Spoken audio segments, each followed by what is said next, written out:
I had to try this effect. I feel like an old movie star. Ooh. Anyways, what I want to talk about today is somebody had the audacity to say to me yesterday, I should not call my whore mother a whore mother because it's slut shaming. You're probably wondering what's the context of this.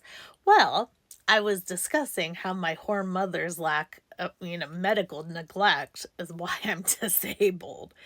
And this is very fresh for me because I just had an appointment in May, or no, early June, that said I can't have any back surgery because I should have had that as a teen, as if I had a choice.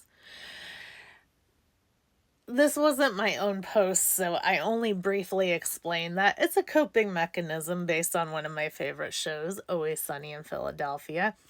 And they go, oh, so it's a different context then? And I just blocked their asses because I ain't got no time for that. But it really pissed me. It really irked my ass because one, the whole reason I have a coping mechanism, eldest daughter syndrome. I grew up in an emotionally and often physically abusive household with my whore mother. And calling her a whore is not literally to slut shame her, but if you want to slut shame, yeah, both my parents were whores because they were beautiful people who were popular in high school. They met and got married and had no idea how the real world worked because they were pretty people and now they're off the market. And well, you should have kids. And of course, they got this fat autistic lump, and they're like, oh, that's a shame.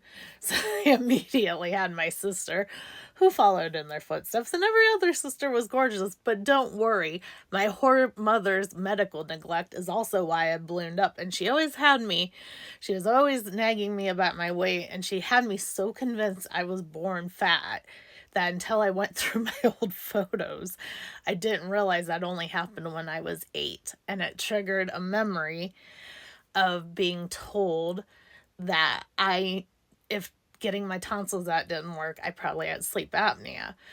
She never took me back. So I asked her about 2014-15. I said, Mother, why? Her answer, and this is a good reason I call her a whore, well, I was just so busy. There was so much going on. I just didn't have time for that. But don't worry, she had time to fat shame me repeatedly because it cost her money for new clothing. I understand in the 90s, a lot of things I have would not have been diagnosed. Fibromyalgia didn't exist. Neurodivergence in women is still poorly recognized, let alone in the 90s. But she knew about my scoliosis, which has caused so much pain for me, just so much. And her solution was to take me to a chiropractor. It was actually caught when I was like 11, 12. The chiropractor said, watch it. And it got so bad. I was literally always hunched over like this. And the chiropractor said, you probably should take her to a real doctor. And she was very against that because she was so busy. And it cost her money. We actually had insurance through that part of my childhood, but she'd be damned if you knew it because I'm sure there were co-pays and she didn't want to pay them. I remember being sick as a dog in Colorado when we had the best insurance and money we ever had in my childhood, and her bitching that the appointment was $50 and be another $50 for this medicine. It's like, here I am, so sick I could vomit right at the time. I think I had chicken pox based on the timing. She just, it's just so much. Who knew having kids meant you have to make sure they live or people get after you? Unfortunately, back then, people didn't get after you if you didn't take medical care of your children unless it was extremely obvious. And she was always isolated. She had no friends. And the few friends she had were just as awful as her. She didn't even see them that much. My dad wasn't around. And that's it. I didn't have friends. Teachers ignored me even when they should have gone, something's not right here. I literally once, on a school computer, when my dad was there, and I had to move in with him to change schools from the really horrible school, I wrote a poem about the black eye he gave me by throwing me against the fridge. And What was the school's response, you ask? Well, I'd also written a post using the real name because it's 2001, I don't know any better, of a teacher that really annoyed me. They said, well, they could find this guy and said he really wronged you. I'm like, so this is all you want to talk about? I still have the black eye. So, yeah, very traumatic stuff. I deal with it on the daily, and the best thing I can do is deal with it with humor and rage that doesn't actually hurt people. Occasionally, I'll send my mother a I hate you text, and she's blocked, so I don't hear her. And I have a voodoo doll. And then I just go about my life talking about what happened to me.